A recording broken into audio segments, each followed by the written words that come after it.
From MLU headquarters in Philadelphia, this is Cleats and Cufflinks.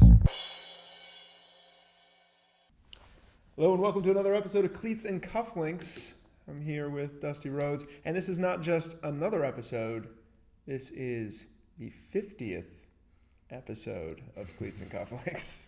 It's been a while. It has been quite a while. This show has come and gone, had its ups and downs, its changes in personnel. I feel like we've been pretty consistent of late, for the most part, as we've approached this 50th episode. Up until, of course, last week. Yes.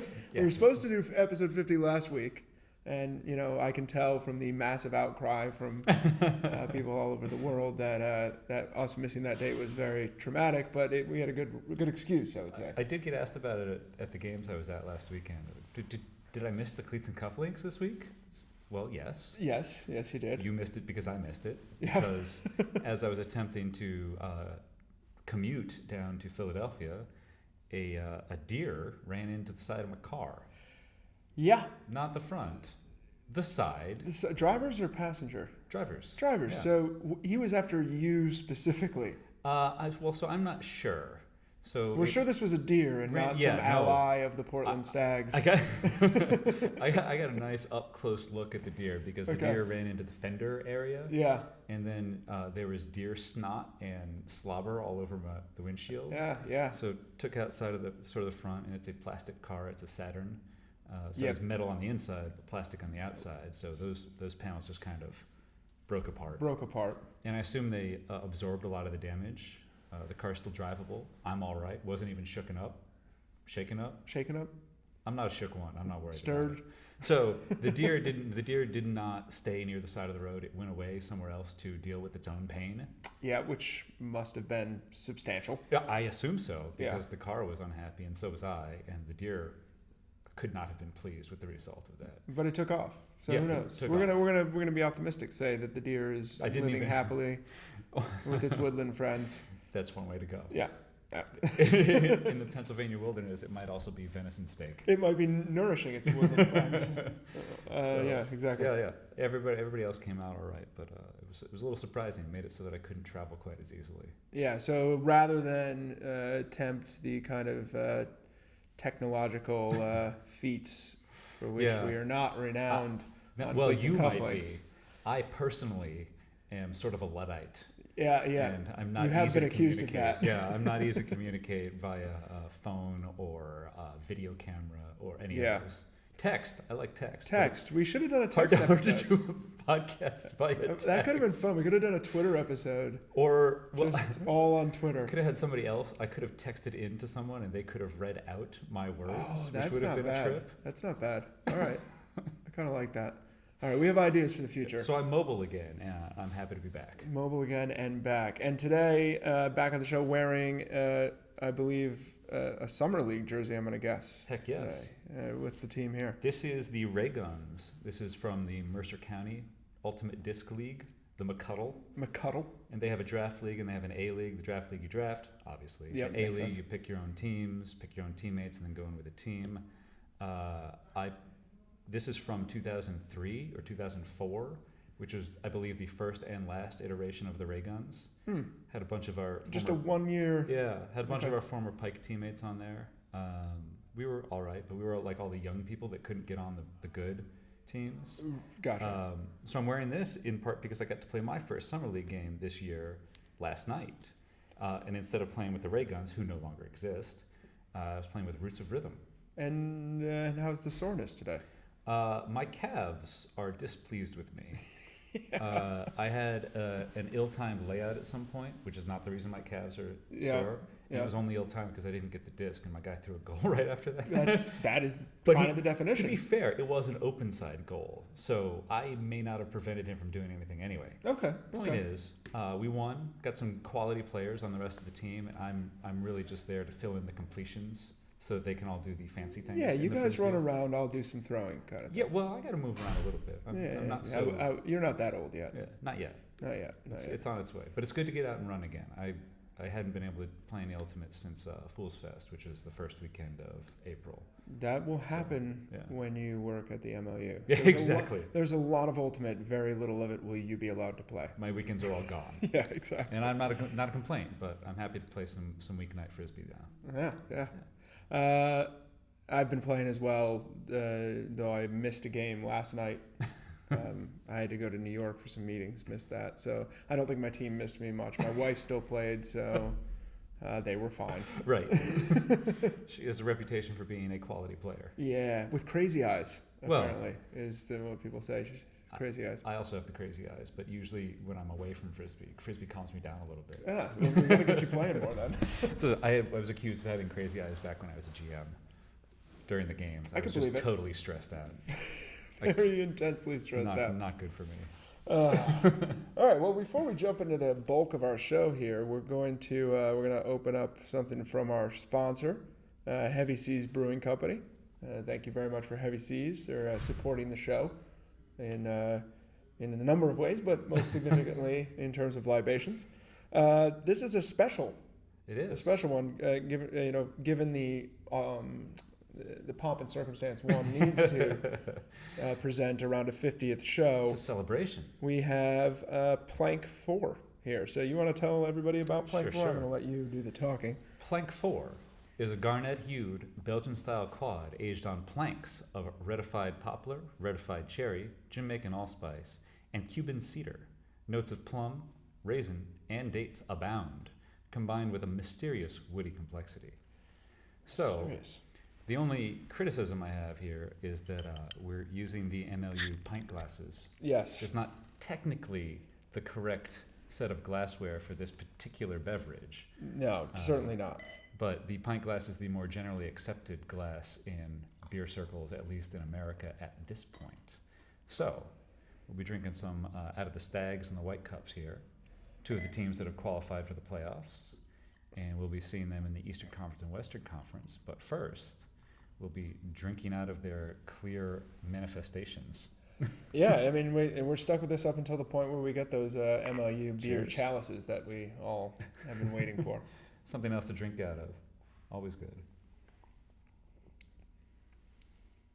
Oh, that is a tasty and complex beverage.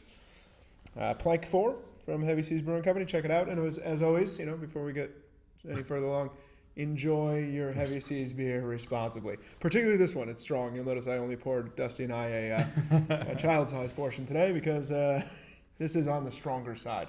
That's good, though. I'm struggling to separate out the different types of wood. It's all sort of woody all at once. Well, if you ratify the wood, it just blends together. We found out that ratifying is treating the wood with heat to make it stronger. Essentially. I'm not sure. There's complexities in there that work. Well, the issue is I'm not sure why you would do that for the beer, because then doesn't the beer interact with the wood less? But I'm not a brewer. I have no idea. Good, nor a beer. We'll send that question, Andy Parker, if you're listening. We have questions for you. Nor a beer cooperer. Do I build the barrels? He's a cooperer. That's what he does the barrel work. All right, so let's jump into what we got here. We get some game action from this week that we need to talk about. So we've gotten to the end of week 9. Yeah. Of MLU action, and we basically know what's up now for the most part. So we know what teams are going to be in the playoffs. The thing that we don't know yet is where those playoff games are going to be held, though they're, in both cases, on both coasts, are pretty strong indications of the location. Yeah. It looks like it'll probably be in Philadelphia and in Portland. However, that could change. If Seattle wins the rest of their games and Portland loses the rest of their games, it would be in Seattle. Because Seattle is down a tiebreak, so if they finish tied, Portland would still host. Yep. So they'd have to actually finish with more wins. And that would include beating Portland in the last game of the regular season in Portland, I believe, although it could be in Seattle. Either way, they face off in the last weekend, and then they'll face each other again the very next week in the Western Conference Championship. Yep. So that's always an interesting game to watch, but it seems unlikely that Seattle's going to be able to do that, particularly given the performance of San Francisco and Vancouver this past weekend, which was not what you would call particularly strong. Yeah, and if we look at the numbers here, Seattle beat San Francisco 20-12, and Portland beat Vancouver 27-10. Oof. And if you add those up, it's a 47-22 difference. That's really just like in the West, it's very clear that we have two teams on the top and two teams on the bottom. Yes. And that's the way it works sometimes. Those teams aren't without their positive things going into next year, which we've talked about a little bit for both of them. Plenty of positives. But for this season, it's it's not good results. Yeah. And there's no nice way to put that. So San Francisco is going to come up and they're going to try to play. Spoiler for one or the other because they're playing both teams this weekend. Yeah. But basically, I think that even from a league perspective, we're expecting a playoff game in Portland. Yeah. Now, that doesn't necessarily mean that Portland's going to win. Portland has had a playoff game in Portland in the last 2 years. Yeah. And they've lost to Vancouver 2 years ago, and they lost to Seattle last year. Yeah. And in both those scenarios, it's the sort of thing that sticks in the back of your mind as a player, which can be trying. Yeah, it's really going to take. I'd like to see Portland finish the season strong going into that. Really not, taking any time off, not sitting back on this because they need that energy going into that playoff game. I think they're going to benefit from the fact that the playoff game is the literal next week. Yeah. After the end of the season, so the season ends on the 18th. And the next weekend is the playoffs. So I think that'll benefit. There's no lag. There's no time to take your foot off the gas. But Seattle plays better and better as seasons go on. And started adding some players on. Yeah. They're starting to hit their stride a little bit here. They're definitely going to be dangerous.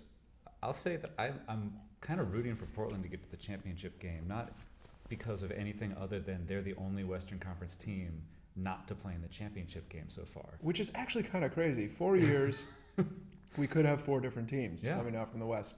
It's that kind of democratic approach to competition that makes the MLU so special. I think I used that in one of the games this past week. You did. Your brother called you out on Twitter. I think you called was it the Philly offense that you called democratic? Both Philly and Boston really seem to spread their offenses around. Yeah. They don't have a lot of players who are really high in the overall statistics in the league.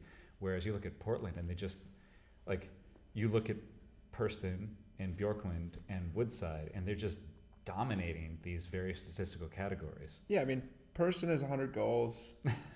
Bjorklund has 100 assists. And that's not counting the goals or assists that either. Right. And, we just had Nick Kieranat on the Spinners who gets a lot of touches. He just hit the 100-point mark, meaning 100 combined goals and assists. So you can see how Portland has a very focused kind of offense. You use the players that you have, although in the past, both the Spinners and the Whitecaps have had specific players that they've relied on more or less than in other seasons. If you look at Josh Marquette, if you look at Jeff Graham, if you look even going further back, they've found these specific players and then used them. And the same thing has been true of the Spinners. You look at the way Rainwater has played. You looked at the way that they previously had focused in on Kieranat getting 1,000 touches per game or whatever. It's the same thing with DC. It's just what you use, what you have. And Portland has had Bjorklund and Purston, and they found Woodside. I mean, he's been playing for a while with that team, but his level of commitment is totally the wrong word. Level of involvement is totally the correct word. He's been committed the whole time. Right. I just couldn't. It's just totally blanking there. Yeah, I mean, his usage rate's gone way up for sure. And, it's going to be really interesting to see, again, how that team holds up going through the end of the season, whether them doing what they do continues to work as we get down to the end of it. I do think that my expectation is whichever team comes out of the West is going to be stronger than the West Coast teams that we've seen in the past. I think we're in for a good championship matchup for sure. I hope so. No matter which one. Let's look at the East Coast then now. So East Coast, big weekend for Boston on the road, 2 games, one in Philly, then one in New York. I was at the Philly game. You were at both games. Yep. Calling them. And so they dropped the game to Philly, which was close pretty much all the way through, right up until the very end of the game. Yeah, and neither team rolled off more than 2 consecutive goals against the other. And the interesting thing about that game is in the first half, the 2 teams combined for 16 goals. In the third quarter, the two teams combined for 17 goals. Yeah, it's crazy. So it really got out of hand quickly. It loosened up, as they say. The game opened up. It was a very strange thing to witness, and it's not the first time that has happened between those two teams, where the third quarter just seems to be this space that they fill with goals on goals on goals, and they're for the most part just holds, not so many breaks in the third quarter. Yeah, is it an offensive correction that's happening at halftime, and then it takes the defense a little time to catch up on that? Is it? What's making that happen? My instinct is to say that it is a matter of the offense figuring out exactly what they want against what the defense is doing, and saying, yeah, this is working, and having enough time to say, this is working, this isn't working, we want to stick in with this, and sort of put those cards on the table and say, yeah, that's what we're doing. Do they have an answer? Mm-hmm. And so far, neither team has really been able to play the same level of defense in the third quarter. And we see generally with Boston, we've talked about this before, but they're consistent over all four quarters, whereas Philadelphia lags a little bit in the third and fourth quarters. In this particular game, the fourth quarter was when they pulled away a little bit more. Yeah, sort of toward the end of the fourth quarter, they kind of closed it out, which is something that you have to be able to do if you want to go on and win this league. Mm-hmm. And it's something that they haven't been able to do in the past. So for Philly, that's a nice note to take away from this game. Yeah. Their ability to close that game out was big, and that puts them one step closer to home field advantage. Basically, at this point, I think if Boston loses or Philly wins another game, that question is settled as well, and we'll be playing a playoff game. As far as I understand, I'm not the total best at figuring those. Yeah, I don't do all the tight scenario math, but that's what I'm hearing. We're going to leave it at that for now. We might be wrong. Someone will correct us. That'll be fine. So then Boston goes up to New York, which I'll say one thing before I watched that game. It was just a single camera game for us, but it was a really well done single camera game, I thought, and I actually really enjoyed watching it. I find if the camera work is good, which it clearly was in this game. Give a shout out to Dana for the camera work. Yeah, Dana, fantastic camera, and he understands the game too. Yeah. So when he'd push the camera up forward and move the disc all the way over to the left side of the screen if they were going left to right, unless a cut came back for the dump, in which case he'd shift backs and catch that person in the corner of the shot. Mm-hmm. I just thought he'd capture that really well. And then with you being able to be on the mic there, big help. Having good talent, you and Poster out on the mic, and I really enjoyed watching the game. Thought it was fun. I think the key is that Dana's one of the guys that we also, like during halftime, we talk about how the game's going, what we expect to see. We talk about Ultimate in general. So it's good to get that interplay between all the folks working together. And one of the interesting things about the single camera game is we have time in halftime to just sort of sit and pause, whereas we don't have that during the other ones where we continue doing things throughout the half. But during the single cam, there's no time to break during the entire first and second quarters. Yeah. We're just talking. Yeah, because we're not going to commercial. Yeah. We don't have the replays during that. Halftime back at the studio, they roll in highlights, right? So you get a break. But we don't see that. Yeah, but you get to relax. Yes. While some highlights play for the folks at home to enjoy. Yeah. While you take a break from talking constantly. We could actually watch that on the stream, I suppose, while we're sitting there, pull it up on the phone or something. You could. I hadn't considered that. You could. You'd have like a little bit of a lag, I think, from what happens, but you definitely. Well, I wouldn't use it as the cue to get back in. It's just no. I like to see the plays of the week, the offensive player of the week, defensive player of the week, or. Those have been fun, by the way. The West Coast and East Coast Player of the Week, the new content that the team is producing here. You've got Poster doing some of the voiceover for that. Yeah, a little voiceover work from Poster. Unless you're just having somebody mimic his voice. I don't think anyone can mimic his voice. It's a very, very individual. One of the reasons that was such an interesting game is that New York went on a 5-point run and a 4-point run against the Whitecaps in the first quarter. In the first half. Mm-hmm. So one was in the first quarter and then in the second quarter. And Philadelphia hadn't been able to do that, as far as I can tell, all season. No. And what is it that New York was doing? Is that something that other teams are going to be able to learn from, both Philadelphia and whoever they'll face in the Western Conference Final? If Philadelphia goes on, it doesn't matter. But if Boston then goes on, is there a lesson that can be learned from what's happening in that early run? One of the things that I'll say is that New York was attacking consistently and quickly, and they were doing it at pace and not just giving the disc back to the Whitecaps. If you get a turnover from Boston, you need to convert. You need to go to score. Because if they get it back, they're not that likely to give you a second chance. There were a couple points in that game that were a little messy, but on the whole, don't regift. Yeah, and it's something that New York hadn't been doing all that well this year. So I think this is a great thing. Even though New York wasn't able to hang on and win this game, they kind of fell off a little bit, particularly toward the end of the game. But there's definitely a takeaway here for them. The way that their D-line was able to convert is huge, and is something that they can build on without question going into next year. And of note in that game also is that both Boston and New York scored more breaks than holds. Boston scored 13 breaks, 9 holds. New York scored 9 breaks and 7 holds. As far as in the quick talk that I had with Luke, the stats maven, he was almost 100% certain that had never happened before. And I wouldn't be surprised because it's unusual to have more breaks than holds for a losing team, let alone for both teams. That is very strange. Yeah. And then, so the aggregate score to compare from East Coast to West Coast. The East Coast was, the winners were Philadelphia and Boston, and they aggregated for 46 points. And the losers, which were Boston and New York, were 37. So 46 to 37 between two games. And the West Coast was 47 to 22. So the difference isn't in the winning teams, it's in the losing teams.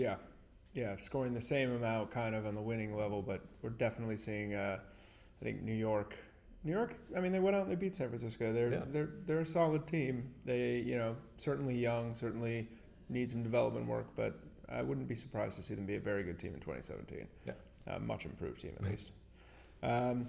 So, in the end, best guess is playoff game in Philadelphia, Boston and Philly, playoff game in Portland with Seattle coming down there. But we'll see how it shakes out, and we'll know a lot more after this weekend. And so for the weekend, you have DC going up to Boston and playing. You have then DC will go down and play Philly on Sunday. Yep. And then on the West Coast, San Francisco will go to Seattle on Saturday. Then they'll go down to Portland on Sunday.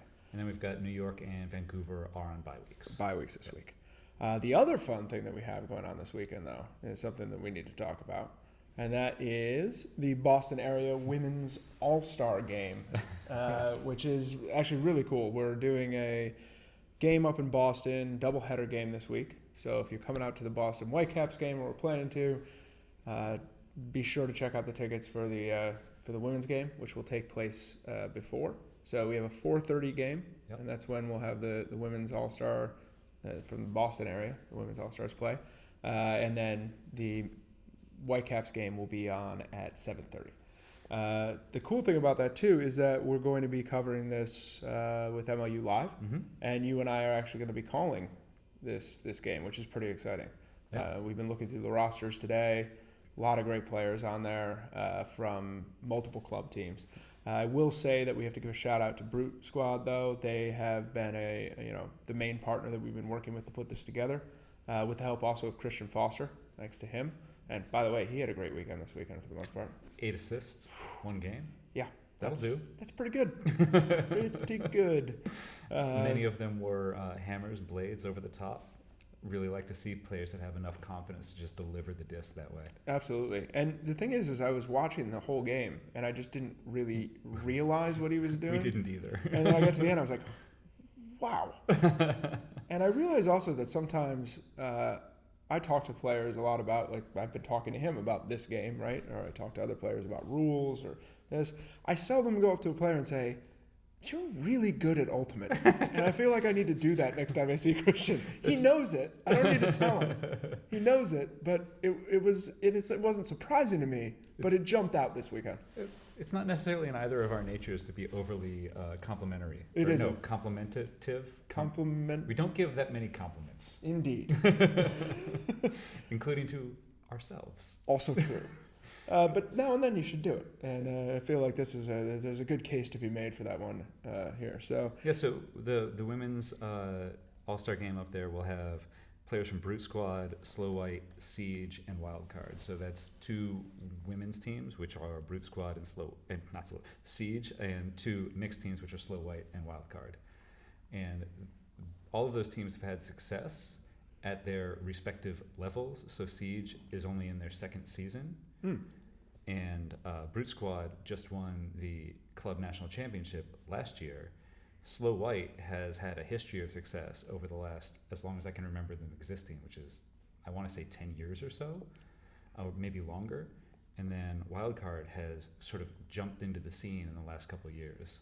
So the success that they've had up there indicates that they have a lot of good players. And from the players that I have seen, primarily from Brute Squad, I have not seen as much mixed Ultimate as I have for men's and women's Ultimate. Mm-hmm. So I have to cop to that right away.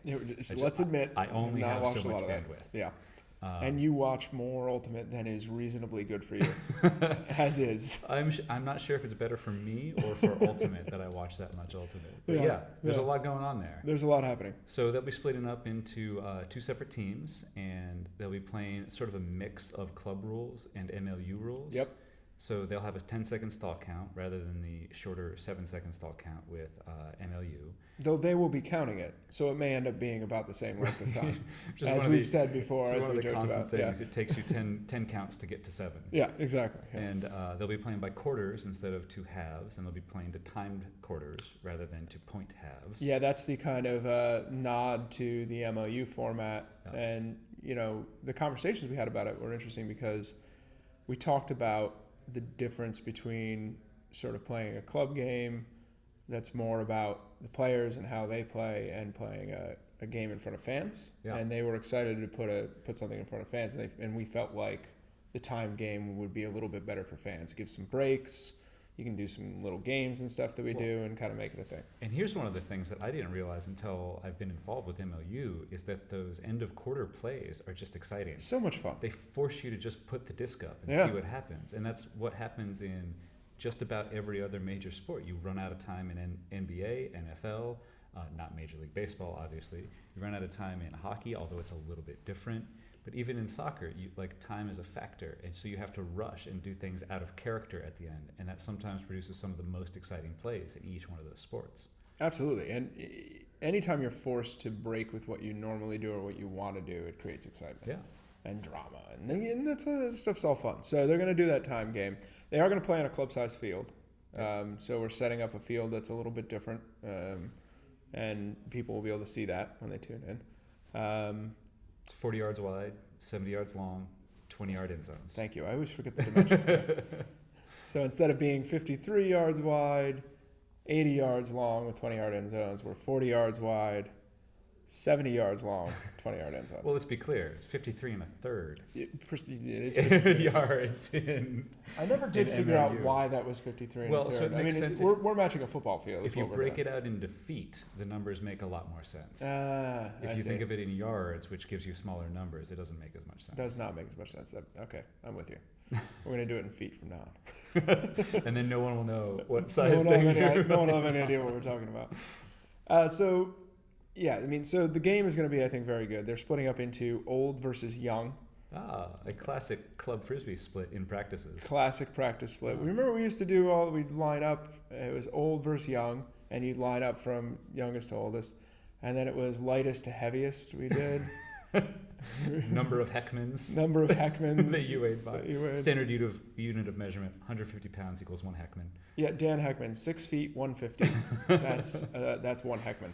And we'd line up by smartest to dumbest, depending on what the category was. Yep. Most flick to most backhand. Yep. Fastest to slowest, tallest to shortest.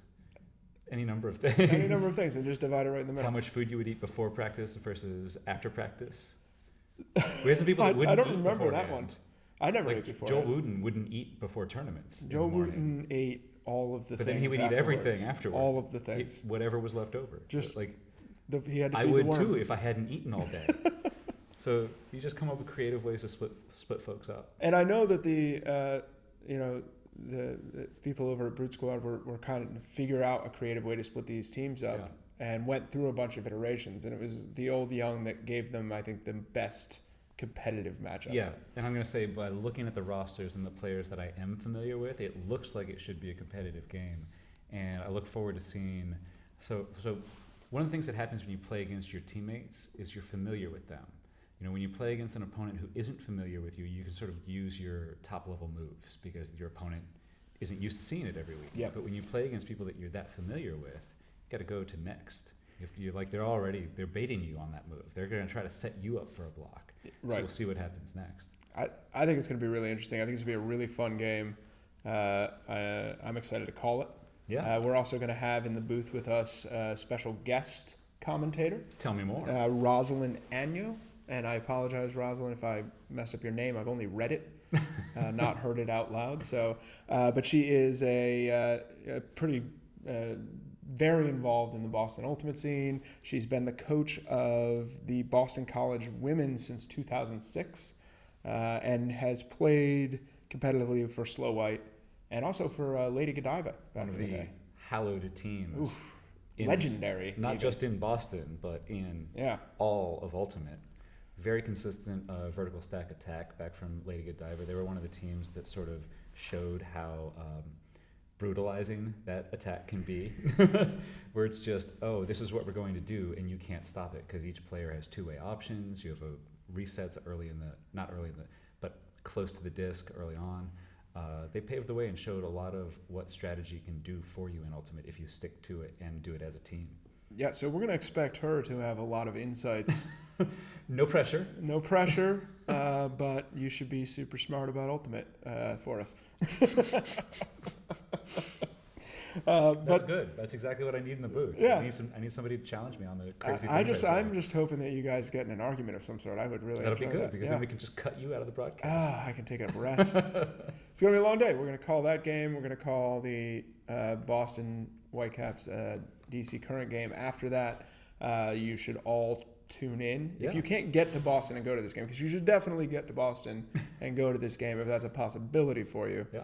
Buy your tickets, get out there, cheer this on. It's going to be fantastic. There's tailgating at Boston in between the games, all sorts of fun Before things. the games, based on what Before we've seen the in the games. other weeks. Yeah, it'll be a great time. So if you're in the Boston area, get there. If you're not, tune into MLU Live. Go to MLUlive.com. Yep. 4:30 start for the women's game and a 7:30 start for the Whitecaps game. And then we'll also, of course, have all of our other games live streamed as usual. Did I say live streamed? You did, but I was just going to let that slide. And we're going to try live streaming again. I don't have the pipes for it. Yeah, it'll be an off-season thing. We'll practice it. One of the things that always comes up when we're doing the audio levels is I have a tendency to speak very quietly, and then occasionally during the games, I peak. You and peak. Then it doesn't come out well all the time. Yeah, you don't want a lot of dynamic range in an announcer. You want kind of a steady. Yeah, it's rough for me. Yeah, I know. I'm learning. You're very dynamic. I'm learning. I mean, everybody says that about you. I hear it So from then everybody. this will also be the first weekend that I'll be covering 3 games in one weekend. Oh, is this the broadcaster. most? So I'll be going down to the game the very next day with the DC team down here to Philadelphia. So we'll see how my stamina holds up. You may lose your voice. No, I don't speak loudly enough. That's true. We just true. covered that. You're like the NPR of sports announcers. Using too many words. Get you people don't close to the understand. mic and have you talk very softly. Well, yeah, I always have to put that little microphone right next to tuck it right next in. to the mouth. But then I have to make sure I don't have too much beard, so it gets the fuzzy sound in there. Yeah, These are all things I've learned over the past 2 years. It's the details. It's all in the details. So then the next, we're at our 50th episode. We are. So 50. that means that MLU has been around for 50 episodes of this. It is one way of measuring how long MLU has been around. It's a rough measuring stick. It's a very rough measuring stick. Because the distance between pods on a given week or a given month or a given year sometimes can vary. Sometimes very lengthy. But been around a while now. And we were talking today about some of the things that stick in your memory about this league, because you've been here from the beginning. Yeah. I've been here from before the beginning. Right. Arrived at the same phrase there. I can't believe That was good. And so we were thinking back and this will be just a dipping the toe in the waters of nostalgia here. We're not going to get carried away with all the little bits and pieces. But what are a couple things that you remember that particularly? Well, it's interesting. The very first thing was that there were rules changes. Yeah. And literally, I mean that the rules were changing. They were different. They were not only different from the AUDL, but they were different from club and all of that. So the idea that we're looking at rules changes and changing the way that we're playing the game a little bit, shortening the stall count, allowing players to move after picks and calls and things like that, and sort of showing that double teams can be legal without totally breaking the game, like many people were afraid of. That was the very first thing that I remember about being involved. And then being involved with the teams and watching the tryouts, being able to go to different teams' tryouts and seeing players from different club teams compete against each other, where like a man who plays mixed versus a man who plays men's, you don't get to see them compete directly. And one of the things I've appreciated the most is seeing that this isn't to say that I had the wrong assumptions that men who played mixed were worse. It's just that proving both to the players and to the fans and to everybody who's watching that there are top level players playing at all types of different competition, and putting them together on teams, getting that cross-pollination of ideas and methods and practices on the field. That's been one of the things that has throughout this process of being involved with the MLU has just been, it's kind of mind-blowing for me. It's like, oh, we're all bringing it together here. We can figure out how all of this works. We can test the boundaries. I like that a lot. And I thought the midfield pull rule was going to be dumb. I've come around on that. I like the midfield pulls so much that I think there's a chance that we should always pull from midfield or from somewhere closer than the end zone, because I like the drama it creates. I've often thought that a shortened pull would be better. Yeah. You look at the NFL; they don't kick off from the from the opposite goal line. Right. It makes some sense to me, but that's a bigger picture. We have a few rules things that we're going to talk about, but we'll put those in a later episode. Yeah. So what else you got? Well, the other things are just sort of sports nerd kind of things where I can go back and watch all of the games. All of the games in MLU, if I want to go find something from a game, I can go back and watch that game. And with the way the box scores are kept now, which is better than the way that they were kept before, I can go back and look at the stats. I can see how the game progressed and what the score was with the line graphs. I can see how many breaks in different quarters. I can see all of this information that if you go back and try to watch club games, you don't have any of that ancillary information. So you have to figure it out yourself, which I spent a lot of time in the off-season, the MLU off-season doing. And I just appreciate that I can go back and find it. Now, there's still stuff that I want to pull from those games that isn't in box scores, and that's the way it works.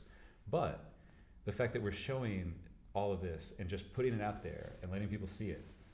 And then the final thing that I'll mention, which is the personal bit, it's like I can go hear my own voice on Comcast in Philly. And that's really something that I never thought would be a thing. I never thought of myself as someone who would do announcing, and I enjoy it, and it showed me something that I like to do. It's nice to find more things that you like to do.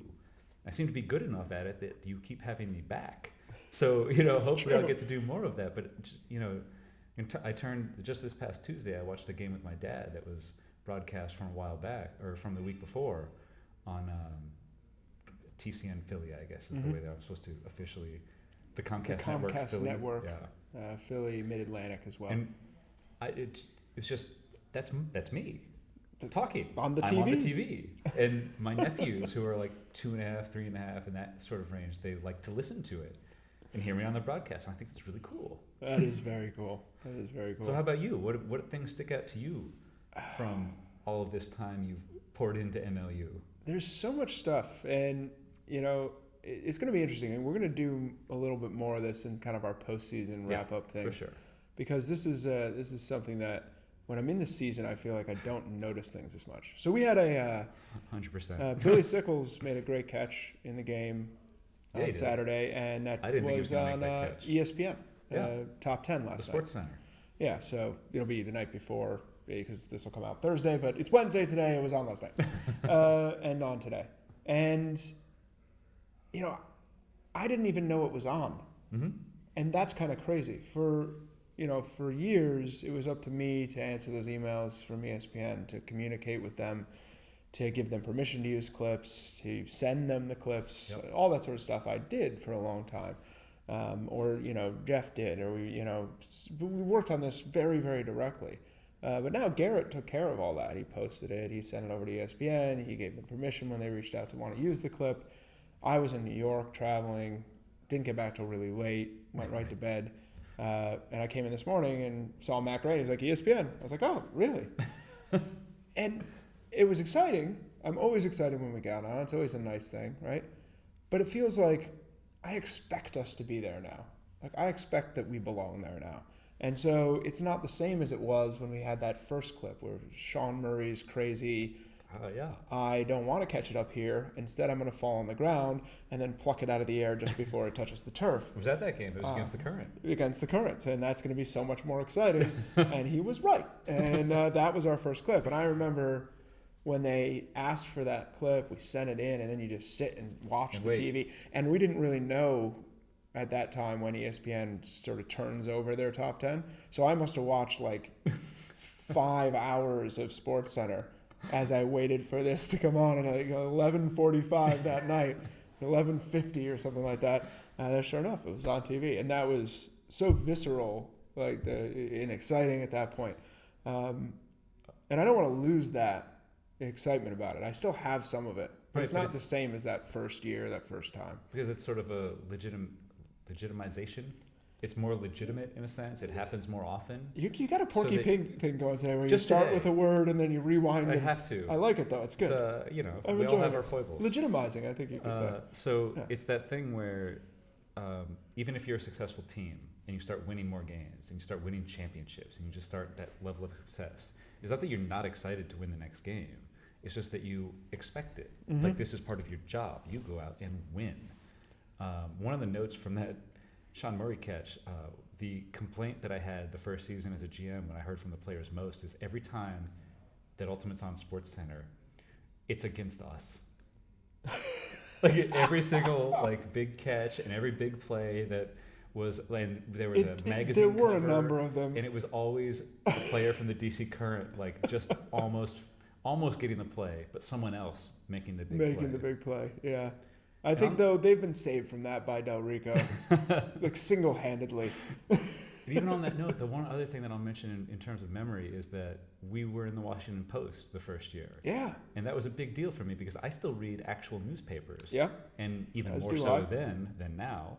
But to see it actually in that gray and black print, it was just beautiful. I'm used to seeing newspapers have sports in them, and now the team that I was involved in got into there. Thanks to Brian Flaherty, of course, who wrote the article. But it was that was nice. It was a world of difference. It's a cool thing, and it takes stepping back sometimes to be able to see it. But it is very cool. The other thing that's developed over the course of these years is the kind of respect level on a whole is much different. So lately, I've had opportunities to be in rooms with very big brands, talking to them about our league and where we want to go.